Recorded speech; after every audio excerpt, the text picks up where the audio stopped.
Welcome to another in our series of Kehillat Israel podcasts. This is a recording of Rabbi Amy Bernstein's weekly Friday morning Torah study.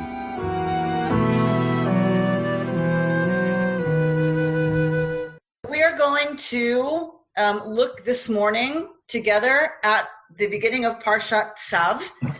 So this is we've got the instructions for sacrifices. I can't help you now. In last week's Parsha.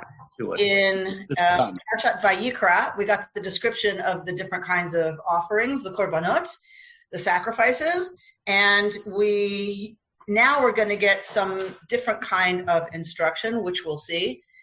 So we talked last week, about the word for sacrifice comes from this shoresh, which means to draw close, right? And so if you just add a nun, you get korban, because we have to put a dagesh in the bet. So this is about coming close. All of these offerings are about drawing close, drawing the divine close to the people of Israel by drawing the divine presence into the camp, by clearing away the yuckiness, as we talked about, of sin. And we also then are bringing something from us that we're offering, and that is us drawing close to the divine. So we're going to look at the text of Leviticus chapter 6. Bert, you want to unmute yourself and read? The Lord spoke to Moses, saying, "Command Aaron and his sons thus. This is the ritual of the burnt offering. The burnt offering itself shall remain where it is, burned upon the altar all night until morning, while the fire on the altar is kept going on it. The priest shall dress in linen raiment, with linen breeches next to his body, and he shall take up the ashes to which the fire has reduced the burnt offering on the altar, and place them beside the altar. He shall then take off his vestments and put on other vestments, and carry the ashes outside of the camp to a pure place. The fire on the altar shall be kept burning, not to go out. Every morning the priest shall feed wood to it, lay out the burnt offering on it, and turn into smoke the fat parts of the offerings of well-being. A perpetual fire shall be kept burning on the altar, not to go out." Okay.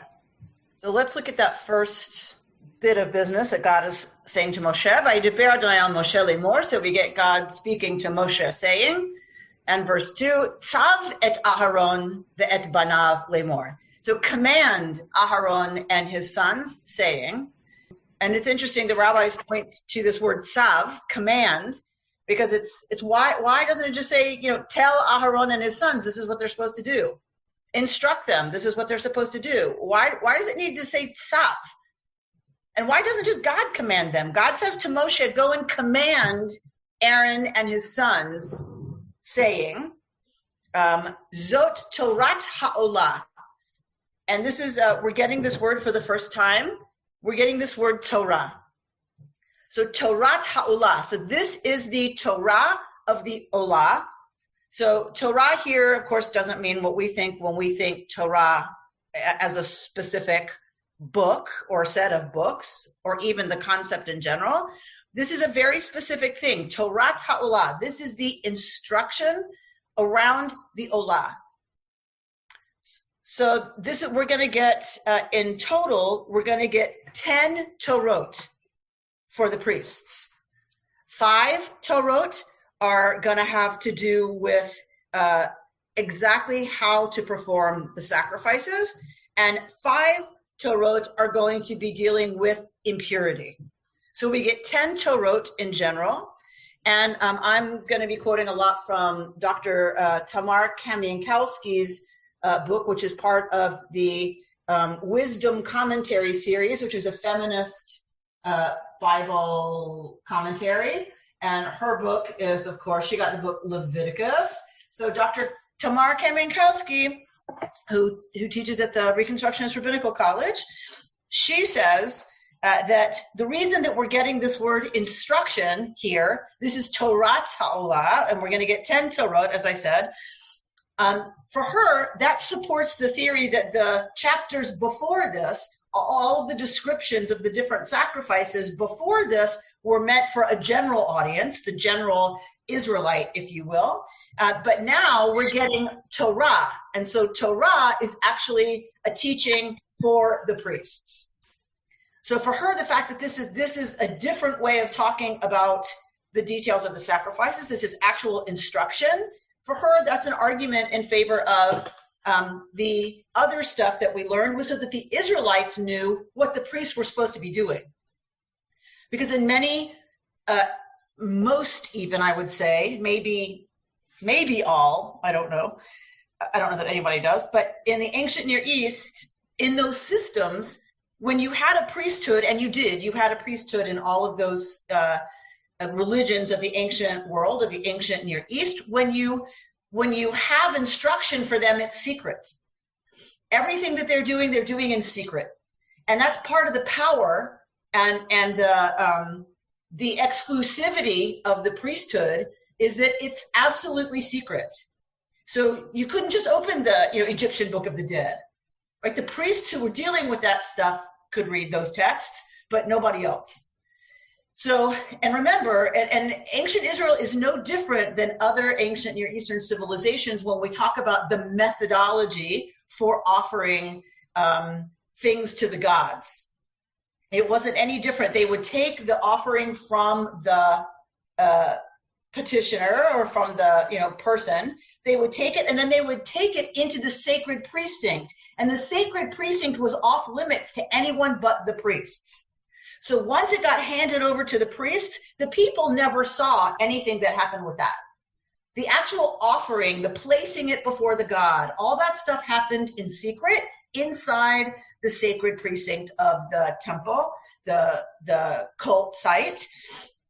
And ancient Israel is no different, right? No one can go into the inner sanctum of the Mishkan except the priests, only the Kohanim. And only the Leviim could go, only the Levites could go even a certain distance out from that. The people were outside the main court, the main extended wall that was built out of fabric. So the outer courtyard. And so this is secret stuff. But what makes Israelite religion different, if you buy the argument of someone like Tamar Kamiankowski, if you buy her argument, what makes Israel different is that the Israelites had access to the instruction. The Israelites had access to all of what's supposed to happen and what the priests are supposed to be doing in that private precinct, and that's new. But it's in line, right? It's in keeping with this idea that revelation was for all the people, not just for an exclusive few. So this is a democratizing, right, kind of thing where the people have the knowledge to then hold the priests accountable in some way. Even though they can't see what's going on, they know what's supposed to be happening. All right, so if that's true, that all these other chapters were to let Israelites know what was happening, we're now getting the actual technical manual for how the priests are supposed to be dealing with the korbanot. So what do we see? So we see that Tzav et Aharon ve'et banav lemor. So command Aharon and his sons, saying, this is the Torah of the Olah. And which is the Olah?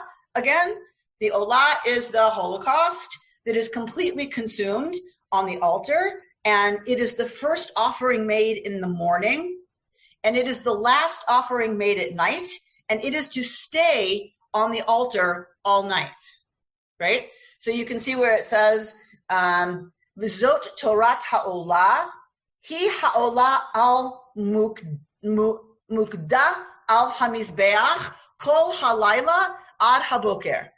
So mukda is its place of burning. Where's that? Al hamizbeach, on the altar.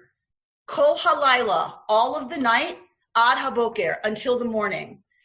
Ve'esh hamizbeach tu kadbo, and the fire is supposed to be burning on the altar. So the last offering of the day was also an olah, and the olah stayed burning all night, So it's completely turned into ash.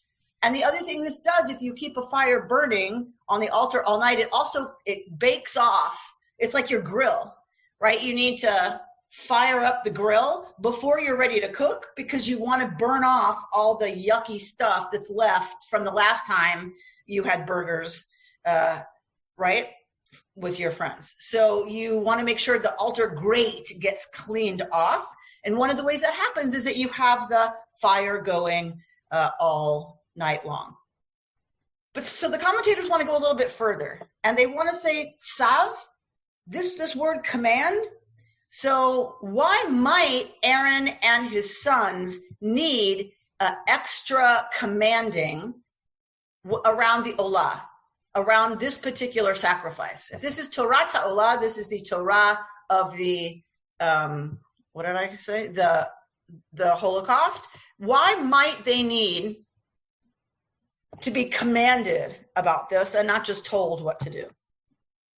Because the commentators want to say, because this is an olah, they need commanding. Pam was raising her hand. Pam, speak to me. I'm thinking if it's first thing in the morning, they will be hungry and they might eat it. No, really?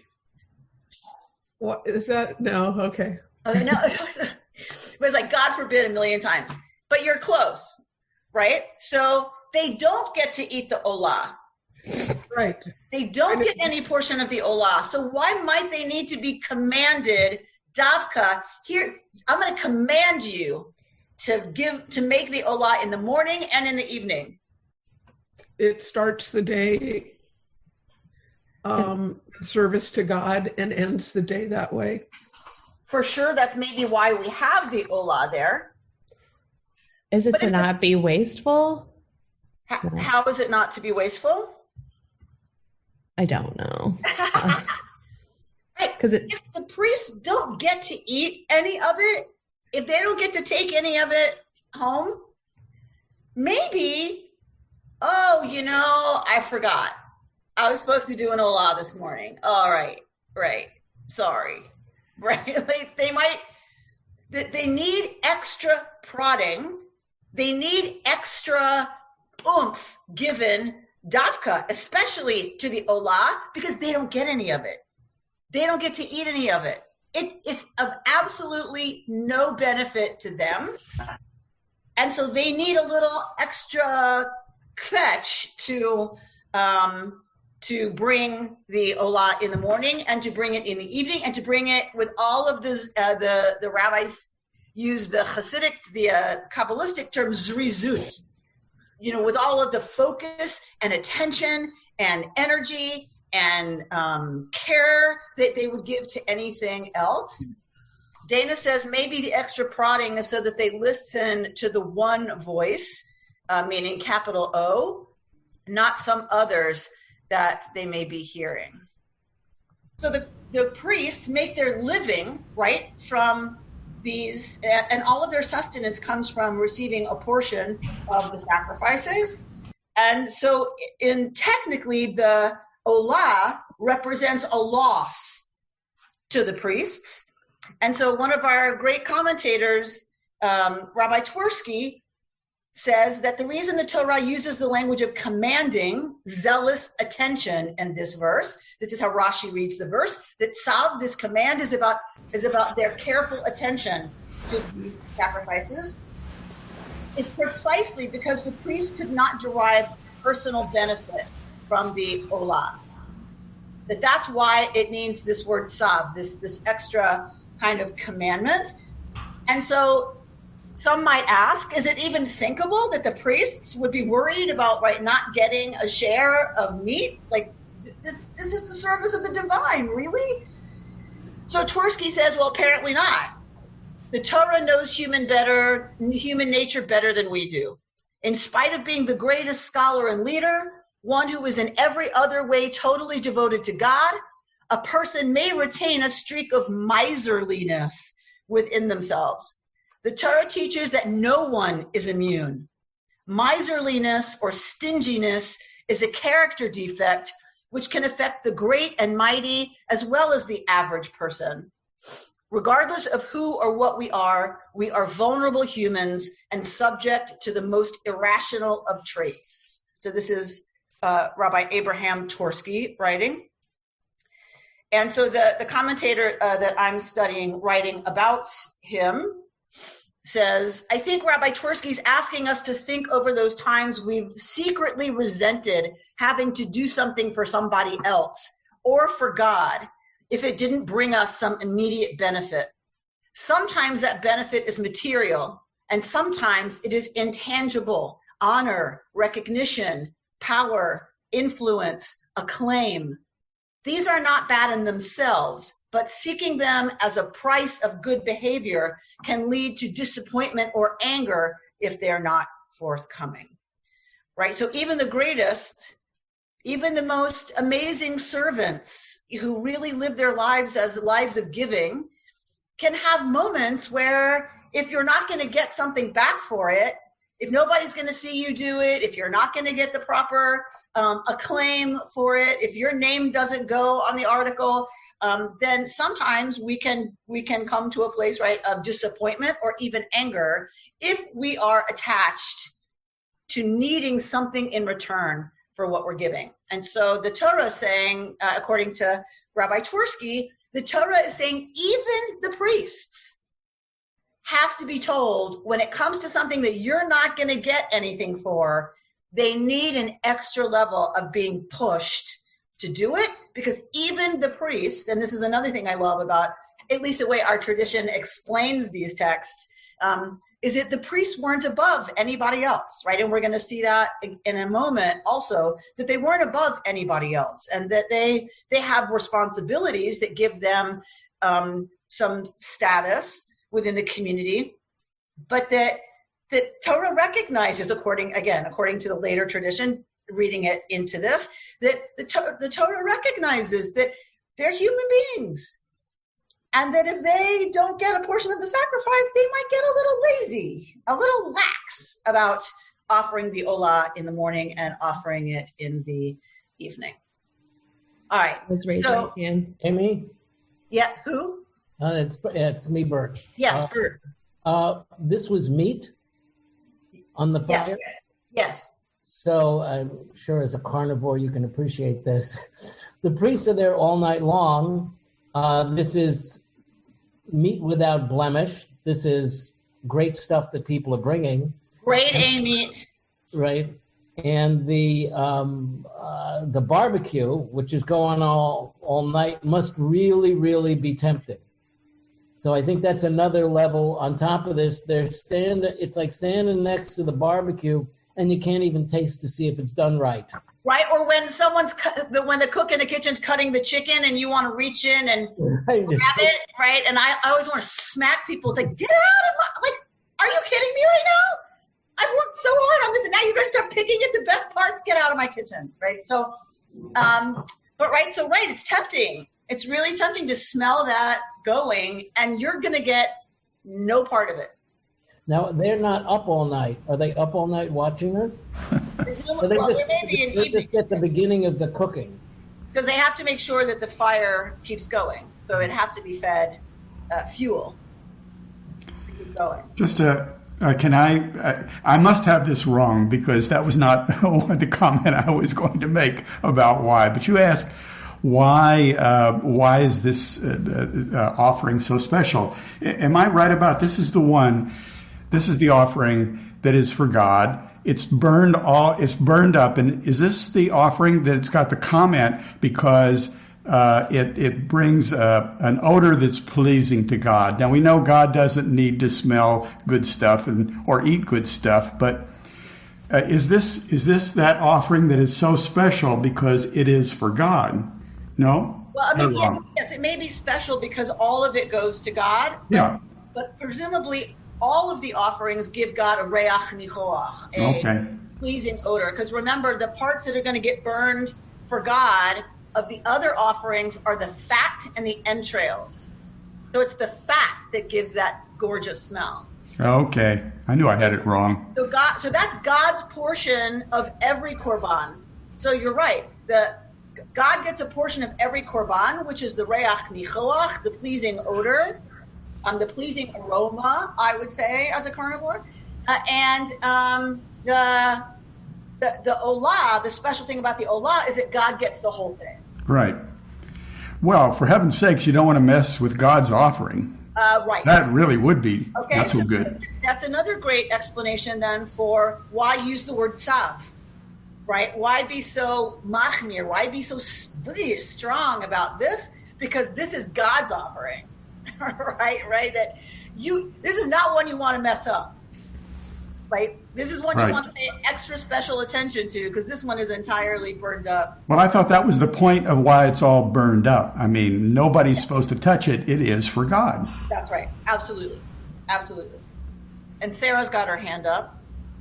It's an exercise in self-control. Right? So that even the priests need an exercise in self-control. Yes. That all of us are tempted as human beings, and that the priests are no different than the rest of us in terms of having proclivities that don't necessarily line up, right, with what their duty is in the moment. And that if they're not going to, and as I said, scholars argue that it means if they're not going to get any of it, then, it might be a little easier to be a little bit lax, or to be tempted to just stray from exactly what they're supposed to do. So let's look at the text again. We're going to look at verse 3. V'lavash hakohen midovad u'michnasei vad yilbash al besaro. So the priest is going to dress in linen, and he's got on linen underwear, michnasei vad. So he's wearing a tunic made out of linen. Linen was imported from Egypt in the ancient Near East. So Israel imports linen as an expensive fabric. Therefore, it becomes the fabric that is worn by the most important people in the moment of doing the most important stuff, which are the Kohanim. And so they're wearing these, he's wearing a tunic, but underneath the tunic are michnasei vad. So michnasayim, what we know in modern Hebrew means pants. But what I would say, having grown up in the South, he's wearing breeches, and he's wearing linen breeches under his tunic, al bisaro. So that's how we know it's under the tunic, because it's on his flesh. But it's also to cover his flesh, right? You start moving around and going up steps to go to the mizbeach, to go to the altar with a tunic on, and guess what can happen? People can see up your skirt. So he has to wear michnasei vad. He has to wear linen underwear on his flesh. And what's going to happen? They go through all this elaborate stuff about what he's dressed in. Veherim et hadeshen asher tochal ha'esh. What is all this stuff about dressing like this? What is it all for? Veherim et hadeshen. He's going to take up. Right, so high, it's about high. And so he's going to lift the ashes, the deshen, asher tochal ha'esh, which the fire ate, right, the ashes of the et ha'olah, of the olah al hamizbeach. So the fire ate the olah, and what does it leave? It leaves the deshen, it leaves the ashes. V'samo etzel hamizbeach. And he's going to put them beside the altar. Ufashat et begadav, and now he's going to take off his stuff, the clothes, and what is he going to do? V'lavash begadim acherim. He's going to put on other clothing. V'hotzi et hadeshen el michutz lamachaneh, and he's going to take the deshen, the ashes, El michutz lamachaneh, to outside the camp, El makom tahor, to a place that is tahor, a place that is pure. We get all of this description of him putting on all these fancy clothes, and what is he putting on the fancy clothes to do? He's putting on the fancy clothes to take the ashes off of the mizbeach, off of the altar. He's going to put some of them, this is how most commentators translate this. He's going to put some of them etzel hamizbeach, next to the altar, and the rest he's going to take outside the camp. He's going to change his clothes, so he's going to get out of his finery, out of his priestly linen finery, and he's going to put on other clothes. He's still dealing, right, with the sancta. He's still dealing with something that is part of his ritual service, and he's going to take those ashes to outside the camp. Now, a lot of our commentators want to talk about that this is a big deal, that he's taking the ashes outside the camp. I'm going to come out of the text now. Why is it a big deal that he's dealing with the ashes, that he takes the ashes outside the camp? I'm thinking about the word tahor, and doesn't that mean ritually clean? So he's not just taking them outside the camp, it's to a special place that's tahor. It seems like it too is a special, maybe designated place. Well, so it's a place that's not tameh. Right. It's a place that's not been contaminated. Yeah. Right, by something. So what does that tell us about the ashes? Right? It tells us that even the ashes, because they are from an olah, have to go to a place that's tahor. So even the remnants, how do we treat our garbage? Right? Like, and most of their garbage would have been garbage, of course. We know that. They have ancient Near Eastern dumps just like we have, right? That's how we get a lot of our archaeological treasures. But often, how do we deal with the remnants, the not so pretty part, right, of what has been our divine service? We that's not the sexy part. Get rid of it. Yeah. Right? And it's very clear that in this priestly system, that even the ashes, which we think of as so dirty and gross, have you ever, I remember in Duluth cleaning out we had a oven that was a fireplace, and it's like cleaning that thing out was disgusting. It was you could smell it in your hair. It's just awful. But for this system, because it was part of what's left over from something that was about bringing us close to the divine or bringing the divine close to us, even that has to be treated with respect. He has to, dress and take them to a place that is pure. So Amy, you asked why do they need to take them away? So I'm thinking, okay, you've got, at least at the moment, a minimum of 600,000 people. You got a lot of stuff that's being done each day, 365 days a year, 40 years in the desert to start with. And if you just leave the ashes there, after a while, you're going to end up with no altar and just a huge pile of ashes. Right. So a friendly correction is that what I asked was, why do some people think it's a big deal that the priests are commanded to remove the ashes? Well, ostensibly, nobody else can come in there. Wasn't it ostensibly, but they could just take it off the altar and take it to the opening, Jody? Is it not that for the priest and what is considered holy to be brought out to the people? Because not everybody can enter, of course. Is it not to share what is holy with the people, even though it is in a specialized, clean place? Is it not now part of the public? So maybe, but I don't know where else they put it. If you're cleaning off the ashes and you've burnt a bull in the morning and a bull in the evening, there's a lot of ashes, right? So they have to get rid of them. We know that. Bert's right. They have to be gotten rid of. But some commentators want to make a big deal out of the fact that it's the priests who carry them from the Mishkan outside the camp. Sarah? They have to do labor. So presumably they're doing a lot of labor, but say more. Sarah, you want to say something? They have to do labor with the leftovers so that not some poor people become janitors. The priests themselves have to take care of it.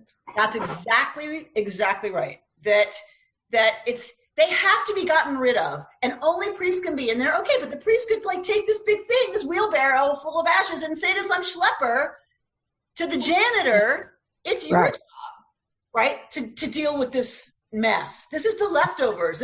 We've done the important stuff.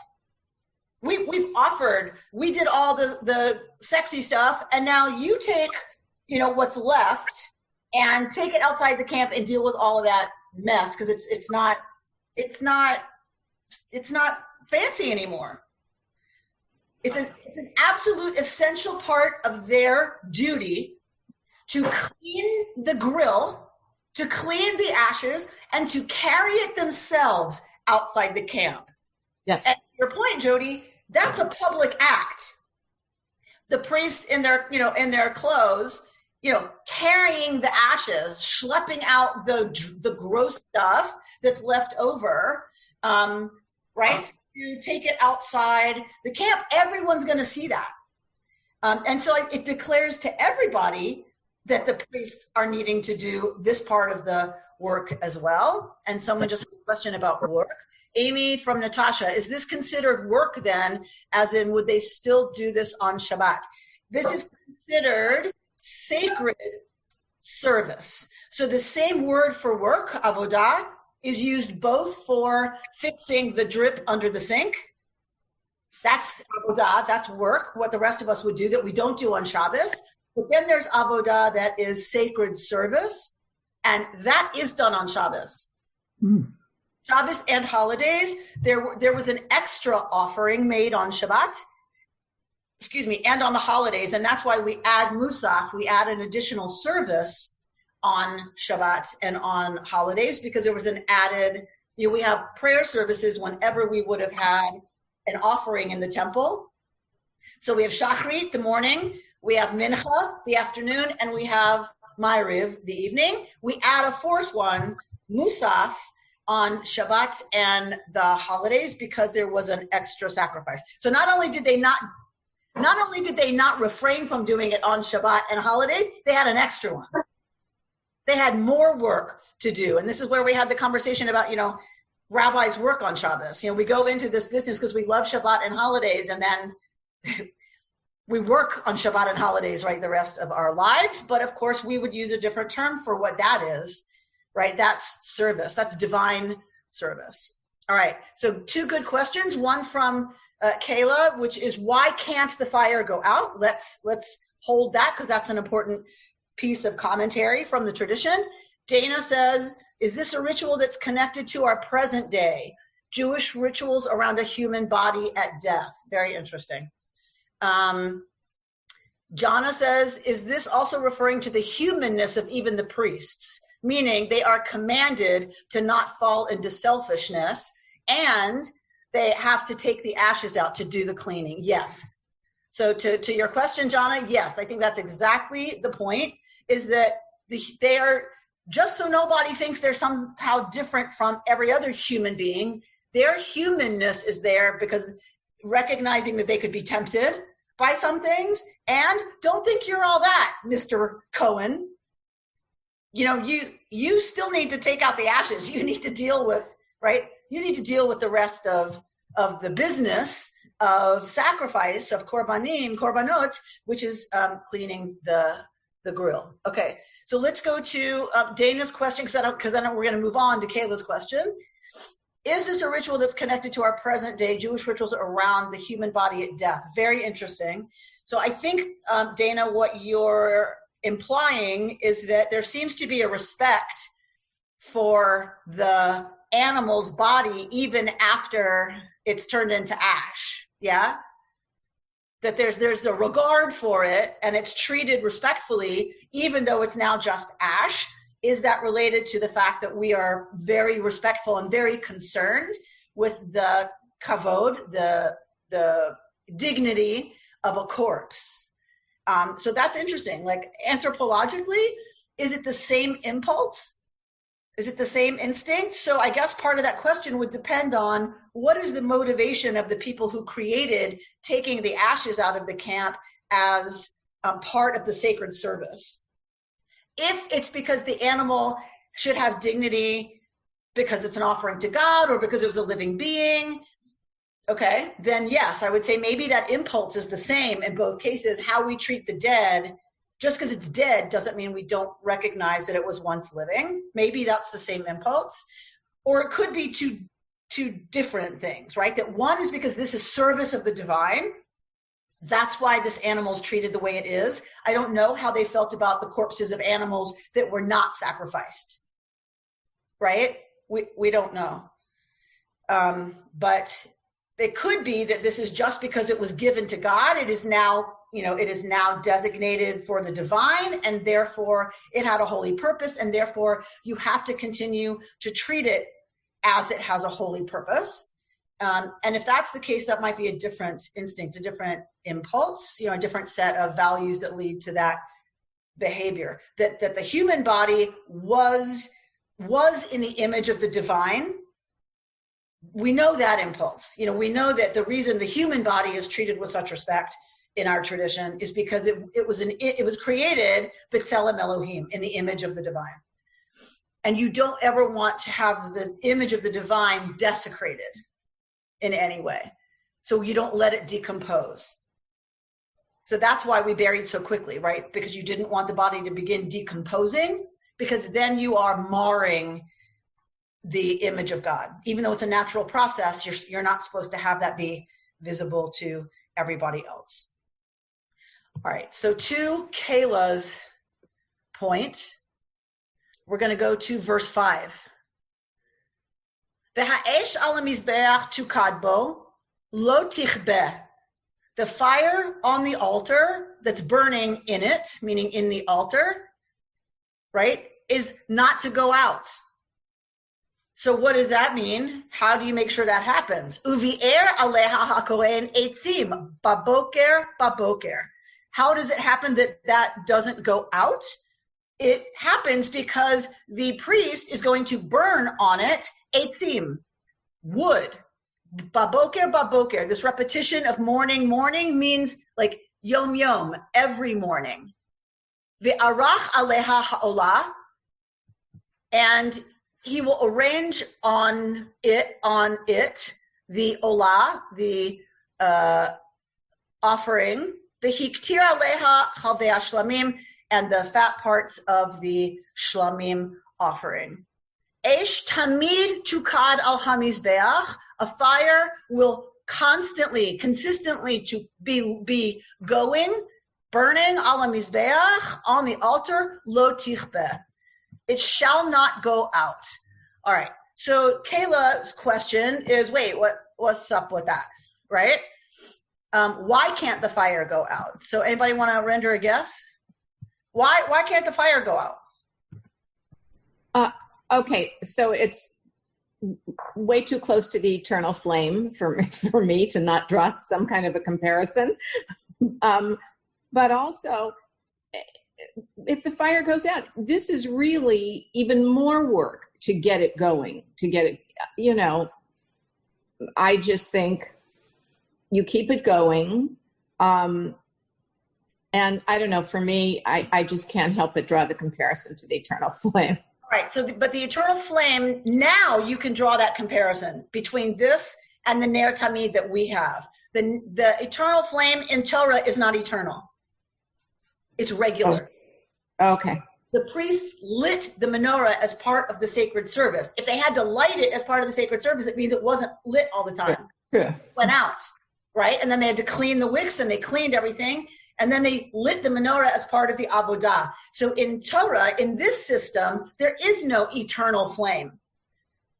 This is the only one. This is the only one that is going constantly, this fire on the altar. But I think, to your point, now us having the eternal flame is the same thing as the answer to Kayla's question, why can't this go out? Judith Ubik? If you let the fire go out, the meat will not turn to ashes. Well, presumably the meat could turn to ashes and then you're done. Okay, we wait until it's turned to ash. But you have a time span here that's important too. From the end of one day to the beginning of the next day.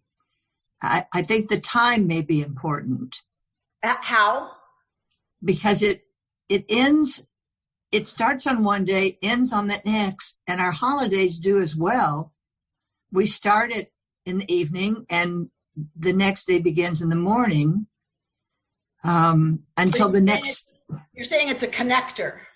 Yeah, I think it's a connector between the days. Okay, so that if it's still burning from the day before, it somehow links the evening before to the morning after. And it gives a feeling of eternal, of continuing. Okay, of continuity with the day before. Okay, right. Natasha, you were going to say something, and then I want to go to Lynn Himmelstein. Oh, it was the same thing as what Jody said. The Ner Tamid. The idea of connecting that to the Ner Tamid. Yeah. The instinct of which is what Lynn typed in the chat box. Exactly right. That it is, if the flame goes out, what have you done, essentially?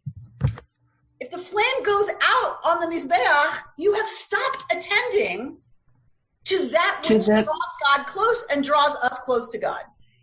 That by letting the fire go out, we don't blow out Shabbos candles, right? We have to teach our little ones not to blow those out because we're always blowing out birthday candles, right? Because we're done with that. Now it's time to eat the cake, right? But that's not true of something that is ritual, that is all about just the ritual. There's nothing on the other side of it.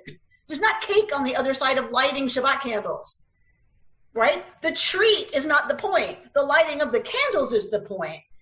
And so if you blow them out, what have you just said? You've ended it. You've ended it. And it's like, wait a minute. Those were for us and God to acknowledge that we're in a different kind of relationship for the next 24 hours.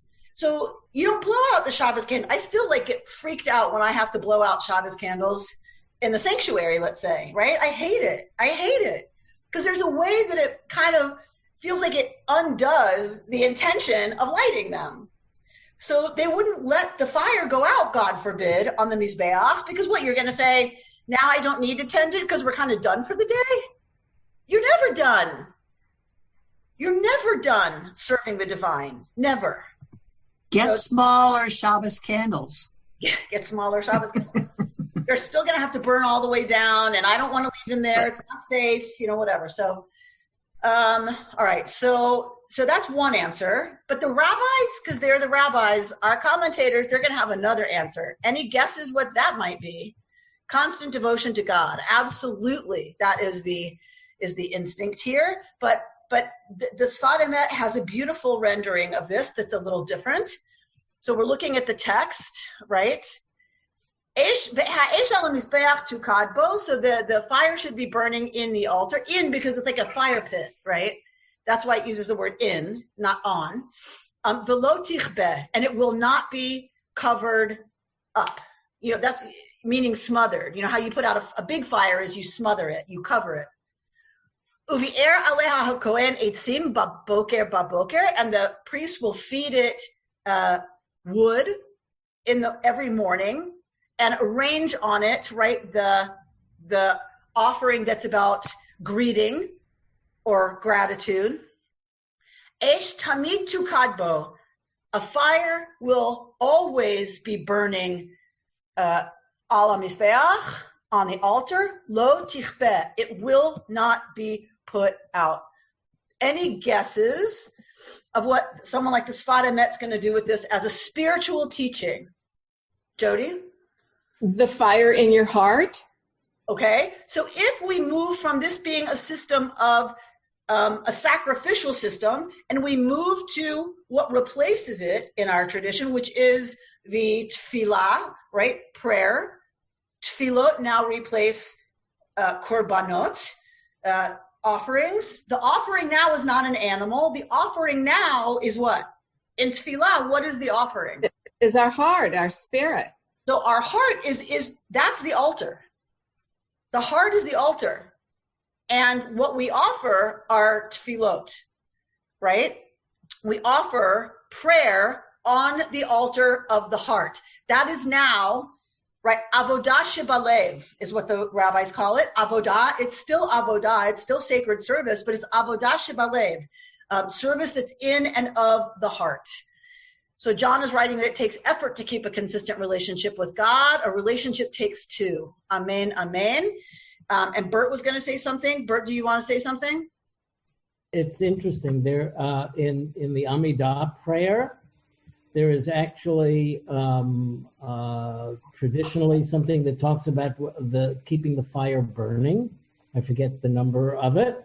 And it has been removed by the Reformed and Reconstructionist movements because we don't believe in sacrifice.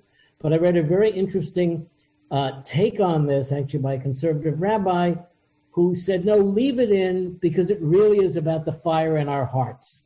And what we're asking God is to help us keep that fire burning in our hearts of love for God and love for godliness and being a godly person, which I thought was a very, very interesting take on taking traditional language and without throwing it out, reading it a different way. All right, so the Sfat Emet and the commentators that I'm pointing to are going to reconstruct this language exactly the same way, except what are they going to do? They're going to look at the Hebrew. They're going to look at the construct of the Hebrew exactly as we have it. That it's the fire on the altar. Don't read it as prescriptive, read it as descriptive.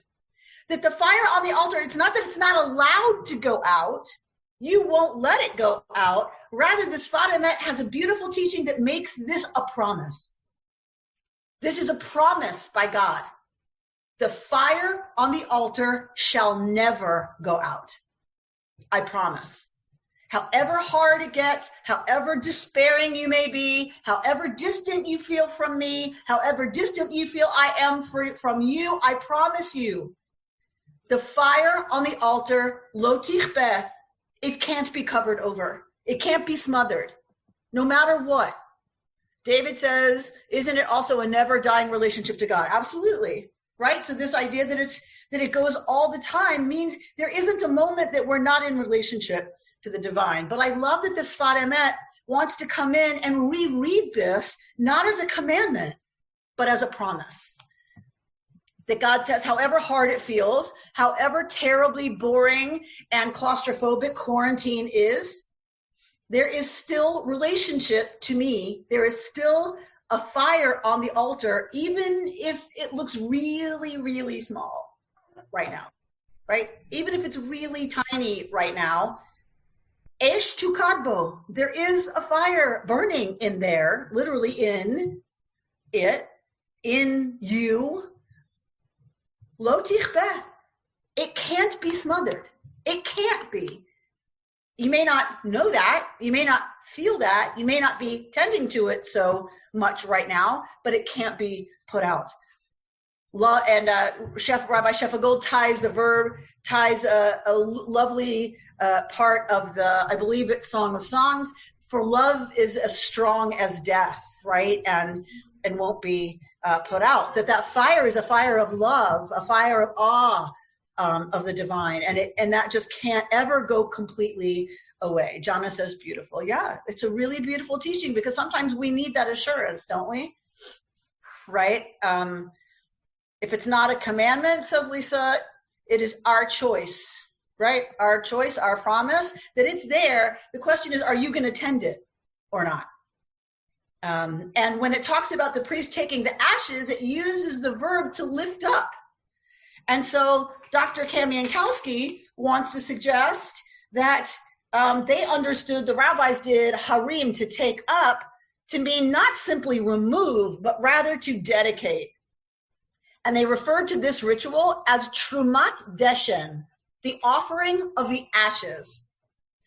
So for the rabbis, they understood that lifting of the ashes as a dedication, as an offering, that even the dregs, the dross, the remnants of our offering prayer on the altar of our hearts, even the ashes, cleaning them out, lifting them up, is its own act of dedication. Like so often we feel like, okay, once I've done my intentional stuff, I've done my sitting meditation for today, then kind of the rest is just the ashes. It's just like stuff left over. We're done. We're done with the offering part. And I think the tradition wants to suggest no. That lingering feeling of calm, maybe the fact that you won't snap, at somebody because you took the opportunity to sit, because you took the opportunity to allow some stuff to be consumed on that mizbeach, on that altar, that's holy too, right? The remnants of that is holy too and deserves holy attention and intention. Just like the core practice, the more focused understanding that what we're doing is avodah shebalev, is actual divine service of the heart. Judith? How this relates to cremation also, because in a way, the ashes of the body returning to the earth is also an offering. Okay. Not to the rabbis, but okay. I know, not to Orthodox rabbis, but as the world gets more complicated and more crowded, we're not going to have room to bury everybody in the earth. So I can see a reality in turning ashes into ashes and dust to dust as a preservation method of the earth.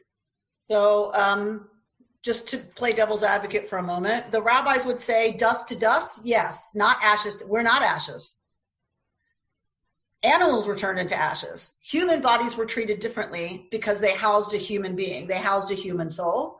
And human bodies should not be treated, God forbid, like animals on the altar turned into ash. So like that's the traditional differentiation, is that not all ashes are sacred.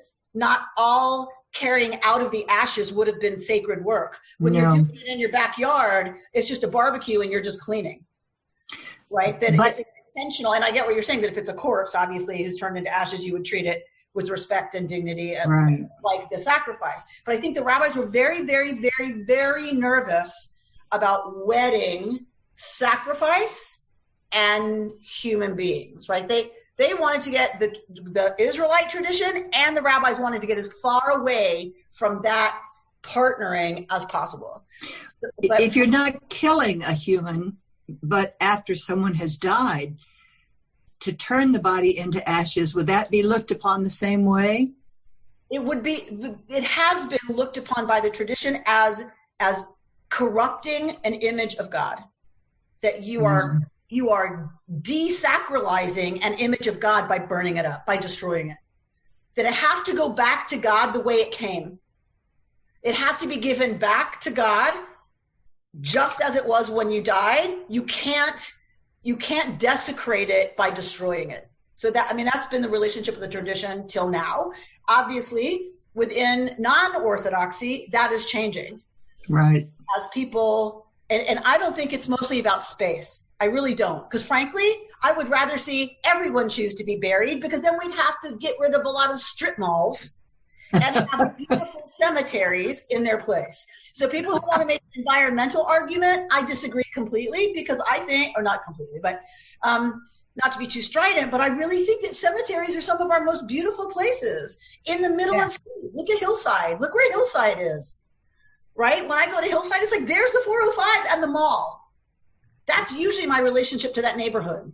The mall, because there's a great Marshalls there, and the freeway, right? That's my relationship to that area until I do a funeral.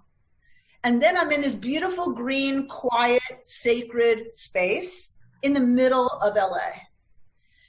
So I really think that it's a nice idea to believe that we will need those places that are reserved for our dead in the middle of our cities where we live. But I think the reason the relationship is changing is because of the expense. I think it's become so ridiculously expensive to bury somebody that people who die, I even feel it. They don't want their kid to spend $50,000 on their plot and funeral and coffin when she could use that $50,000, right, to help put a kid through college, right? And so part of it is the expense of burying in the ground now, I think, is driving a lot of people to consider cremation who wouldn't have before. Is that the only reason you can think of justifying cremation? No, I'm not talking about justifying. I'm talking about what I think is driving the move of Jews away from the taboo of cremation.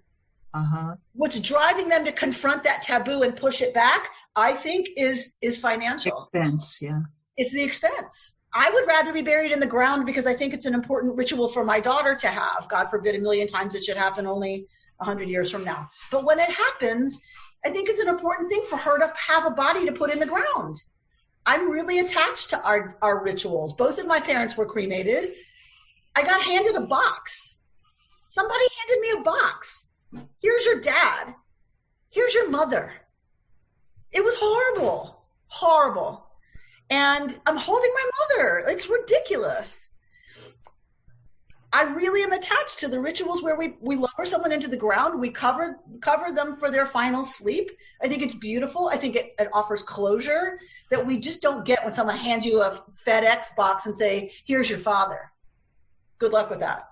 Well, on the other hand, my children, when Richard was cremated, their father was cremated, they took his ashes and put them in his favorite place in the world, which was the sea.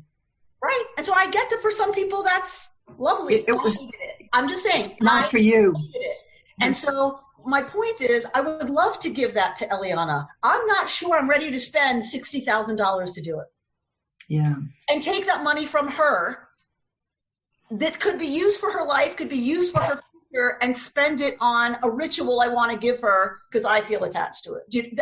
That's what I'm saying. I think a lot of Jews are in my spot where they are either they say, oh, fine, we'll just spread his ashes in the water. He loved the water. So obviously then there's no problem. But for some of us who are still pushing against cremation because we're attached to our rituals around burial, even we are feeling a push that is mostly, in my case anyway, and for a lot of my Jews, financial. So Rita, you have your hand raised?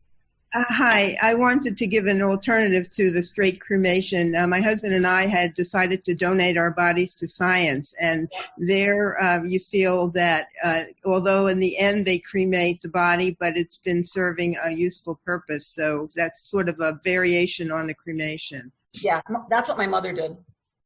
So I got her ashes a year and a half later. So then all I could think about was, where was she till now? Well, they often tell you what your they tell the relatives what the research was involved with. So it's a very gratifying feeling. So it's an alternative, a version of cremation. What was I going to say? The other is that they're doing more natural, environmentally friendly burial, which is no casket. They wrap the body in a shroud and they do something else so that they plant a seedling there. And so the body decomposes and feeds the tree that's growing there. So, that's something that feels to me like a middle ground, between, not taking up so much space and using so many resources, but also not necessarily cremation. All right. Anything else on this? There are ashes and then there are ashes. There are ashes and then there are ashes. Okay. All right. So I want to go to, I think I sent it out to you. Yeah. No doubt many of us would have preferred that the Torah command us to become, quote, a kingdom of prophets, collectively denouncing the world's inequities, speaking out for justice and defending the downtrodden. But it is to the priesthood that we Jews are taught to aspire, and the priesthood from which we must seek instruction in this book of Vayikra.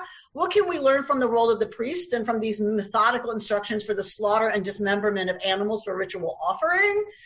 If human beings were gentle and benevolent by nature, we might not need the stern disciplinary teachings of the priesthood, meaning then we could just be a nation of prophets, right? But Torah seems to recognize who we actually are. The Torah's insights is that priestly service is what our homicidal proclivities demand and deserve. I'm very in touch these days of quarantine with my homicidal proclivities. And so we are the descendants of Pinchas, right, who's violent, but go down to the next paragraph. As officiants at the altar, their killing is tamed and domesticated, meaning, right, the Israelites. Their dangerous proclivities neutralized. Here and this is the part I want to go to, stripped of the normal male prerogatives of land ownership and military service. They become, as my teacher Malila Helner Eshed, who's also my teacher at Hartman, suggests, God's housewives. Feminized men who dress in skirts and busy themselves with the domestic work of cooking and cleaning in God's holy dwelling, right? So sublimation of aggression. So it's an interesting way to think about this whole system. It's an interesting way to think about all of these rituals and about the priesthood itself, that it undercuts the aggression, the homicidal aggression that's always there. So who's lifted up as the most sacred, as the representatives of the sacred? God's housewives is what Dr. Helner Eshed calls it, the priesthood, right? That they are cooking and cleaning in God's house. They're God's domestic workers, right? And that this is what is lifted up as the most sacred act, which I think is a really interesting take on the priesthood itself. You have the piece so you can read the rest of it, but I found that to be a very interesting commentary by Malila, brought by Janet Martyr in your green book. This piece is actually in the Green Women's Torah Commentary. You've been listening to Rabbi Amy Bernstein's Friday morning Torah study from Kehillat Israel in Pacific Palisades, California. For more information, go to our website, www.ourki.org.